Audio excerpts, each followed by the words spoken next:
domingo comenzamos un nuevo viaje con una serie sobre la voluntad de Dios y estaremos estudiando estos aspectos tan importantes. Hoy estamos en el capítulo 13 de Nehemías. Hemos titulado el mensaje Enfrentando los problemas. Padre, gracias por la oportunidad de usar este lugar para traer tu palabra. En tus manos nos ponemos, Señor, y pedimos que tu Espíritu nos guíe. En el nombre de Jesús. Amén. Bueno, los problemas son inevitables. Es difícil transitar, imposible, digamos, por este mundo, esta existencia terrenal, sin experimentar dificultades. Todos tenemos problemas. Todos tenemos a veces muchos problemas. No podemos escapar de ellos. Ignorarlos es un gran error. Muchas veces cuando los ignoramos se intensifican. Nehemías era un hombre de Dios llamado para hacer una tarea. Y este hombre no tenía temor de enfrentar los problemas.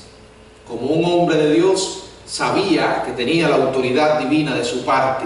Y aquí en este capítulo 13 lo encontramos enfrentando 4 grandes problemas.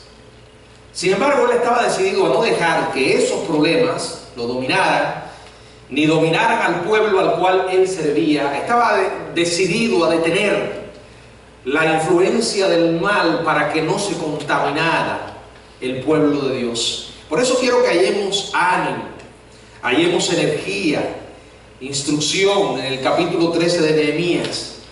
Después que se termina la construcción del muro y se dedica, Nehemías continúa estableciendo un gobierno justo en Jerusalén.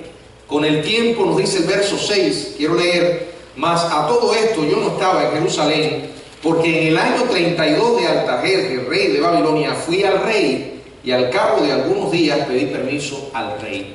Salió de Jerusalén, regresa a desempeñar el primer puesto que había ejercido como copero de rey. Pero ocurren ciertas cosas mientras estaba ausente. Mientras el gato está ausente, los ratones jugaron en la ciudad. Cuando regresa a la ciudad, encuentra 4 grandes problemas. ¿Y qué hace él? ¿Los ignora? ¿Cierra los ojos como si no existiera? De ninguna manera. Aquí lo dice la palabra que los enfrenta en el nombre del Señor. Y quiero que me sigan cuáles fueron estos 4 grandes problemas que enfrentó Nehemías. En primer lugar, un compañerismo comprometedor. Y vamos a ir explicando de qué se trata. Antes del regreso de Nehemías, un sacerdote llamado Eliasib tenía un pariente llamado Tobías. Y entonces, ¿qué hace Eliasib?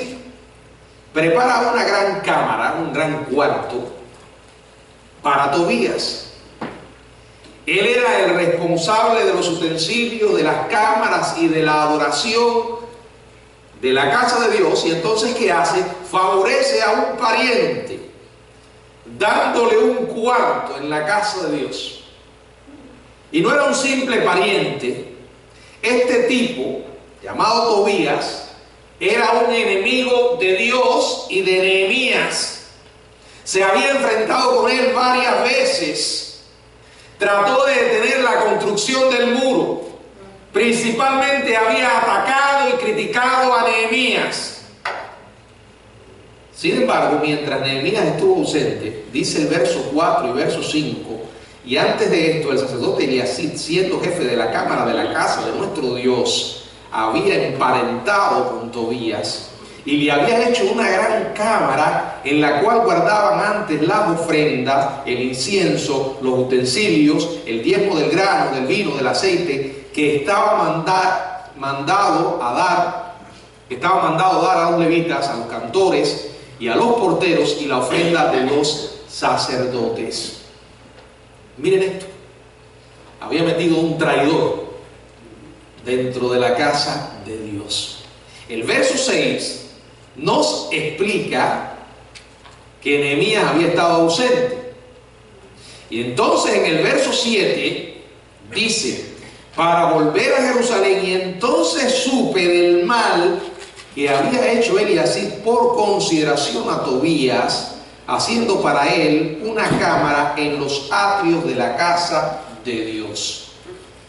Nehemías regresa a Jerusalén y halla el gran problema de que Tobías se había infiltrado con sus planes en la casa de Dios. Eliasib había favorecido a este pariente metiéndolo dentro del pueblo de Dios. Ahora, ¿cómo reacciona Nehemías? El verso 8 dice de esta manera, y comienza así: y me dolió en gran manera. Este hombre amaba a Dios, amaba la casa de Dios, amaba al pueblo de Dios, y le dolió. Si usted dice que es cristiano y ve a personas pisotear el nombre de Dios con sus actitudes y permanece impasible e indiferente, es de dudar que realmente ame a Dios. Me dolió, y dice en gran manera. Nehemías nos indica ante todo su actitud hacia el mal. Él reacciona ante el mal. Antes de decirnos qué acción tomó, nos dice cómo se sentía. Pero se quedó así. Le dolió en gran manera solamente. Era Nehemías un líder pasivo. Tenía Nehemías sangre de horchata. Era un tipo que aguantaba todo. No, en ninguna manera. Miren lo que dice el verso 8, la segunda parte. Y arrojé todos los muebles de la casa de Tobías fuera de la cámara. Mire, si usted es de aquellos que está pensando o ha estado pensando que los santos del Antiguo Testamento eran individuos con una especie de aureola, mantos resplandecientes, sandalias bien pulidas, usted realmente no ha entendido bien acerca de qué se trata. Porque la Biblia nos describe a los hombres de Dios con sus virtudes y sus defectos.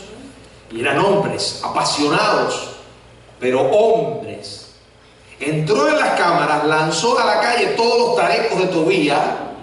No había razón para que estuviera en la casa de Dios. Dice el verso 9, dije que limpiasen la casa. En otras palabras, quería que fulmigaran el lugar. Había estado allí un insecto peligroso. Sacaron todas las pertenencias de Tobías, y cuando la habitación estaba completamente vacía, barrida y lista, entonces metieron el grano. Lo dice el verso 9. Y dije que limpiasen las cámaras, e hice volver allí los utensilios de la casa de Dios, las ofrendas y el incienso. Ahora, traten de imaginarse la reacción de Tobías cuando regresa a su habitación esa noche y se la halla llena de grano y todos sus tarecos afuera.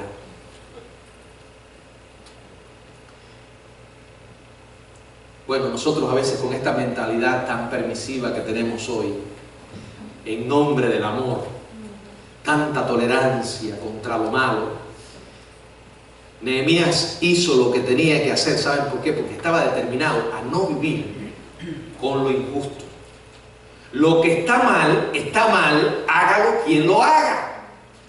Ya se trate de un Eliasib o de cualquier otra persona.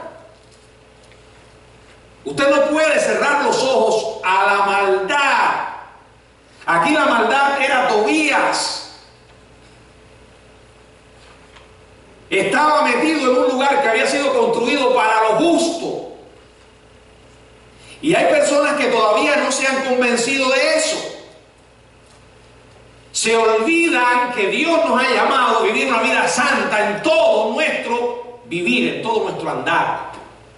Y a veces hacemos alianzas, compromisos comprometedores, compañerismos comprometedores. Aquí tenemos a un sacerdote con un personaje rebelde e impío. Usted va a hacer la persona que elija. Con la persona que elija relacionarse va a influir en su vida. Nuestros compañeros ayudan a determinar nuestro carácter. Llegamos a ser como aquellas personas con las que pasamos mayor tiempo. ¿Qué tipo de influencia está ejerciendo las personas con las que usted se relaciona?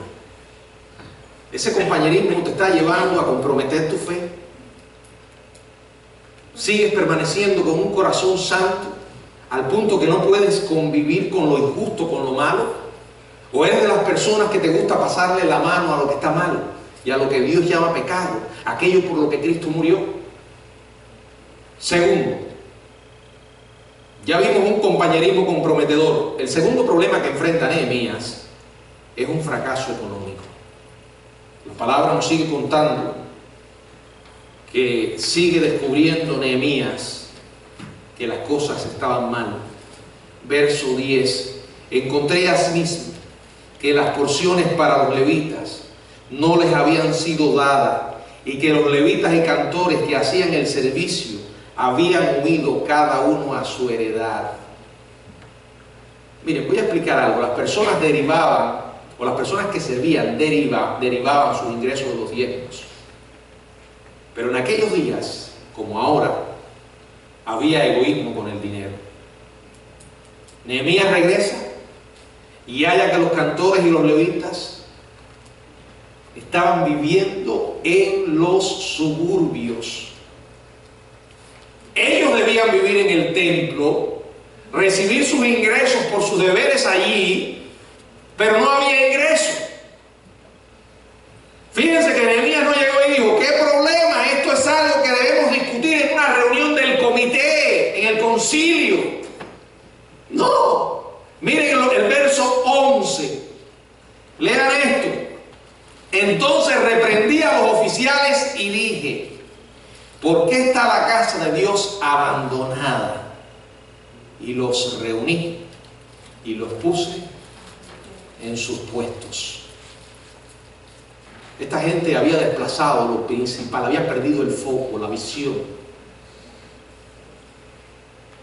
Estaban mirando más el dinero que lo que se debía hacer con el dinero. Como lo he dicho otras veces, en una iglesia, en la obra de Dios, lo más importante es lo que pasa dentro, con las personas, con los ministerios. Cuando nosotros como iglesia nos preocupamos más por la cantidad de dinero que tenemos o que recogemos, y caemos a veces en leyes legalistas y sacrificamos ministerios de la iglesia local porque estamos pensando más en el dinero que en los ministerios, hermanos, tenemos un problema grande. Estamos pensando más como el mundo, como hijos de Dios. Este hombre resolvió el problema, luego sugirió un cambio y lo puso en práctica inmediatamente. Verso 13: y puse por mayordomos de ellos al sacerdote Selemías y al sacerdote Sadok, y de los levitas a Pedaías, y al servicio de ellos a Anán, hijo de Zacur, hijo de Matanías, porque eran tenidos por fieles y ellos tenían que repartir a sus hermanos. Actuó.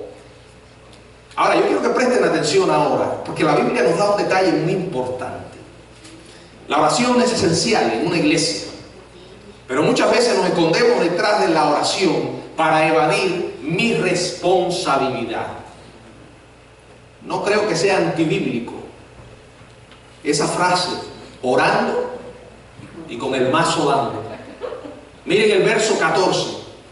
Después que hizo, oró: acuérdate de mí, oh Dios, en orden a esto, y no borres mis misericordias que hice en la casa de mi Dios y en su servicio. Hay un lugar indiscutiblemente para la oración, pero cuando hay situaciones que son resultado de la desobediencia directa a Dios y a lo que Él ha dicho, orar, solamente orar, es una especie de rendición espiritual. Hay que obedecer. No nos podemos limitar a la oración. Le voy a poner un ejemplo. Si ahora usted tiene un niño pequeño y sale con él a la calle y el niño sale corriendo, atraviesa la carretera y de pronto usted ve que viene un camión, en ese momento usted no se pone de rodillas y ora para que Dios proteja al niño. ¿Qué hace? Usted se manda a correr para hacer todo lo que pueda para arrebatarlo del lugar, incluso si eso implica que usted salga lesionado. Cuando comenzamos a transitar por el reino de lo incorrecto y de la desobediencia, cuando esto ocurre, escúcheme bien lo que le voy a decir. Dios no espera que su hijo caiga de rodillas y ofrezca largas confesiones y peticiones. ¿Saben lo que Dios espera y lo que nos dice? Levántate y dedícate a corregir lo malo. La obediencia. Y como yo he dicho, eso se da en el contexto de la voluntad. Obedece. Simplemente obedece. Y es más, ¿quieres orar? Ora mientras obedeces. Pero no te limites a orar. No te escondas detrás de la oración para descuidar tu responsabilidad. Tercer problema, la secularización del día de reposo. En el sistema judío, el día de reposo era ¿cuál? El sábado. Dios había establecido un pacto con su pueblo, los judíos. En Nehemías capítulo 10, verso 31, leemos lo siguiente. Nehemías 10, 31. Asimismo, que si los pueblos de la tierra trajesen a vender mercaderías y comestibles en día de reposo, nada tomaríamos de ello en ese día ni en otro día santificado, y que el año séptimo dejaríamos descansar la tierra y remitiríamos toda la deuda. En otras palabras, el pueblo dijo que ellos iban a observar al pie de la letra el día de reposo espiritual. ¿Y qué estaba pasando? Bueno, Nehemías andaba por la ciudad y vio que los mercaderes habían regresado a sus antiguas prácticas. Miren, escuche esto. Nosotros no somos judíos, no estamos obligados a guardar el sábado. El sábado es una señal entre Dios y los judíos. Pero recuerde que el libro de Génesis dice que Dios creó al mundo en 6 días y descansó el séptimo. ¿Necesitaba Dios descansar? No. ¿Y por qué lo hizo? Es un modelo que encontramos en él, que fue establecido antes que fuera dada la ley. Después viene el sábado para los judíos, no guardamos el sábado. Los cristianos no estamos sujetos a la ley del sábado. El pueblo de Dios comenzó a reunirse en domingo como un acto conmemorativo, recordación a la resurrección de Jesucristo. Fue la iglesia. Ahora nosotros no es que estemos obligados a guardar el domingo. Es que el domingo ha sido un día apartado para la adoración, siguiendo el principio, 6 días, descansa uno. El hombre necesita descansar un día. Y ese día, dedicarlo a la obra de Dios. Significa que lo vamos a dedicar como lo hacían los judíos fariseos, llenarlos de carga y que se comete el pecado imperdonable si un hermano un domingo tiene que trabajar. Claro que no. Jesús constantemente estuvo enseñando que el legalismo era incorrecto, porque el día de reposo había sido hecho por causa del hombre, para que el hombre descansara. Pero de ahí a que sencillamente usted tome la costumbre de decir, bueno, es igual. Y eso es lo que pasa, hermanos. Algo está mal. Algo está mal. Nehemías salió por la ciudad y vio que los mercaderes habían regresado a las antiguas prácticas. Se seguía vendiendo el grano en el día de reposo. Las cargas entraban y salían por la puerta de la ciudad. Se estaba logrando lucro, desembolsando dinero, recibiendo bienes, y todo esto lo estaban haciendo ¿cuándo? En el día de reposo. La promesa estaba fresca en la memoria de Nehemías. Nehemías, en el capítulo 13, versos 15 y 16. En aquellos días vi en Judá algunos que pisaban en lagares en el día de reposo y acarreaban haces y cargaban asnos con vino y también de uvas, de higos y toda suerte de carga, y traían a Jerusalén en día de reposo. Y los amonesté acerca del día en que vendían las propiedades. Verso 16, también había en la ciudad tirios que traían pescado y toda mercadería y vendían en día de reposo a los judíos de Judá en Jerusalén. No hay nada malo e injusto en hacer negocios y en lograr ganancia. No hay nada malo e injusto en hacer un buen negocio, aunque se trate de un negocio de pescado. Pero simplemente en la administración judía, esto no se debía hacer el día de reposo. ¿Y qué hizo Nehemías? Este no se andaba con juegos. Verso 17. Y reprendí a los señores de Judá y dije: qué mala cosa es esta que hacéis profanando así el día de reposo. ¿No hicieron así vuestros padres y trajo nuestro Dios todo este mal sobre nosotros y sobre esta ciudad? Y vosotros añadid ira sobre Israel, profanando el día de reposo. Sucedió pues que cuando iba oscureciendo, a las puertas de Jerusalén, antes del día de reposo, dije que cerrasen las puertas y ordené que no las abriesen hasta después del día de reposo. Y puse a las puertas algunos de mis criados, para que en el día de reposo no introdujera carga. Eso significa que cerraban las puertas cuando se ocultaba el sol.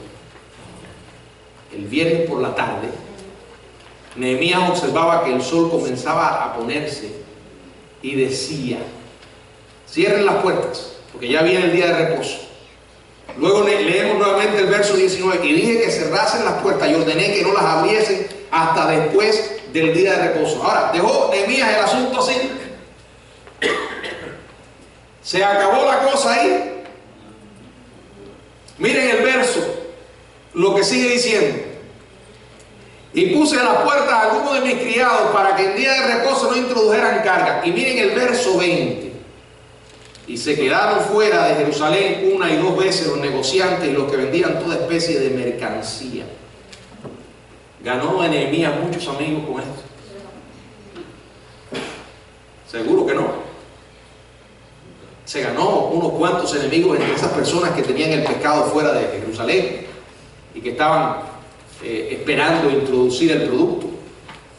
Ahora, ¿le importó eso a Nehemías? Miren el verso 21: les amonesté y les dije: ¿por qué os quedáis vosotros delante del muro? ¿Qué dice? Si lo hacen otra vez, les voy a echar mano. Bueno, la advertencia funcionó o no.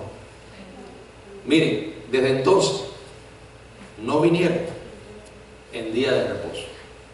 Se resolvió el problema. Este era un hombre que se disgustaba, seguro, pero él sabía por qué disgustarse. Tal vez usted tenga una convicción que Dios le ha dado. Tal vez tiene principios, valores, ya sea sobre la necesidad de adorar al Señor el domingo, por ejemplo. Si un día le piden un favor, está bien, pero si lo quieren comprometer en una alianza que usted sabe que no es correcta y que le está afectando de alguna manera su relación con Dios, aprenda a decir: no lo haré. No lo haré. O si alguien te dice: no, mira, no sigas haciendo eso porque aquí te puede buscar un problema, aprende a decir: sí, lo voy a seguir haciendo. Porque siempre va a haber personas que van a tratar de cambiar tus normas. A veces hay que enfrentar el problema. Ahora, no se quedó aquí la cosa, tuvo un problema más. Los judíos, el último problema es desobediencia doméstica. Los judíos no debían casarse con extraños para mantener la solidaridad de su raza. Y Nehemías estaba preocupado por los hijos, como también por los que se habían metido en matrimonios incorrectos. Miren el verso 24. Vamos a leer 23 primero. Dice: vi asimismo en aquellos días a judíos que habían tomado mujeres de Asdod, amonitas y moabitas, y la mitad de sus hijos hablaban la lengua de Asdod, porque no sabían hablar judaico, sino que hablaban conforme a la lengua de cada pueblo. La lengua de las escrituras era el hebreo. Así que de paso, ellos no podían sacar ningún provecho de las escrituras. Los hijos podían hablar solo la lengua de su pueblo. ¿Y qué hizo él? Dice el verso 25: y reñí con ellos y los maldije. Aquí maldecir es un término severo que significa amenazar con desprecio, denostar. Luego dice el versículo que él hizo algo más: y herí a alguno de ellos y le arranqué los cabellos. Les arranqué los cabellos. ¿Saben lo que significa originalmente? Poner calvo, alisar o pulir. Se refería principalmente a arrancar parte de la barba. Nehemías se indignó tanto por lo que los judíos estaban haciendo, que caminó alrededor de ellos tirándole de las barbas. No creo que se deleitara en esto, hermano. No creo que le gustara darle los pelos de la barba a la gente o los cabellos. Pero esa acción de Nehemías indica la intensidad emocional en la que se perdía en la búsqueda de lo bueno. Yo no estoy haciendo un llamado aquí a que nos empecemos a dar las barbas unos a otros, ni los pelos. Primero, porque la mayoría no tenemos barba, y los hombres, la mayoría, hay poco para dar. Pero la idea es esta, hermano. En estos tiempos somos a veces tan cuidadosos. Queremos a veces ser tan diplomáticos. Demasiado. Nuestra vida a veces se desliza entre el barniz del compromiso y la tolerancia. Pero Nehemías no tenía miedo a arrancar los cabellos por amor a la justicia. Este fue un hombre que literalmente agarró el problema por la cabeza. Ahora, en los últimos versículos de la memoria de Nehemías, él se presenta delante de Dios en oración diciendo: acuérdate de mí, Dios mío, solo tengo el bien de ellos en mente. En otras palabras, lo que motivaba a este hombre era la pasión por Dios y el amor por sus hermanos. Lo expresaba en su naturaleza. Pero Nehemías es un ejemplo de una vida entregada a Dios que está renuente a tomar el camino de la pasividad. La pasividad es algo muy peligroso, sobre todo para aquellos que estamos en el liderazgo. No podemos permanecer impasibles ante lo que está mal. De la misma manera que un padre, un líder en el hogar, ha tomado un mal camino cuando decide ser pasivo, así nos puede pasar a todos. ¿Qué hizo Nehemías para tomar la pasividad por la cabeza? Primero le hizo frente a la injusticia. Cuando Nehemías supo que algo estaba mal, lo enfrentó. No trate de cambiar el nombre. Nosotros tenemos una guía infalible para definir lo que está mal. No es mi opinión como pastor, ni la suya como miembro. Es lo que Dios dice en la Biblia. Que nosotros estamos llamados ¿a qué? A obedecer, no a reinterpretar. Lo que Dios dice, y está mal, está mal. No se vaya por los lados. Enfréntelo. Segundo, Nehemías le hizo frente con severidad. Yo estoy seguro que algunas personas le habían dicho: Nehemías, te estás volviendo loco, violento, caprichoso. Antes eras un tipo que sonreías mucho, y ahora no te ríes. La próxima vez que te postules para gobernador ya no voy a votar por ti. Nehemías debe haber pensado: mira, eso a mí no me importa, yo soy responsable delante de Dios. Tenemos que aprender a desviarnos del aplauso del público. Y en tercer lugar, Nehemías trabajó hacia una permanente corrección. Cada vez que Dios dice en la Biblia: no hagas esto, que lo dice muchas veces, lo respalda con otra declaración: en vez de esto, haz aquello. O sea, Dios establece un equilibrio entre lo positivo y lo negativo. Ahora, no se vaya a pensar que Nehemías fue un hombre agresivo, carnal. Estamos hablando, y desde el principio lo descubrimos, que este era un hombre que dependía de Dios. Enfrentó el mal con oración, pero lo enfrentó. Había hecho todo lo que podía, acudía ante Dios y le decía: oh Dios, bendice cada uno de estos esfuerzos que hago en tu nombre. Dame dirección y sabiduría. Recuerda que he hecho todo lo posible para corregir el mal. Hónrate a ti mismo mientras yo permanezco firme. ¿Qué hacemos ante los problemas? ¿Los ignoramos? ¿Les damos la espalda? ¿Sencillamente los dejamos pasar porque creemos que se van a resolver solos? Créanme, no se van a resolver solos. Hay problemas que hay definitivamente que enfrentar. En el nombre de Dios y con su ayuda. Y siempre el Señor va a bendecir nuestro esfuerzo cuando lo que nos motiva es su gloria. Que el Señor nos bendiga.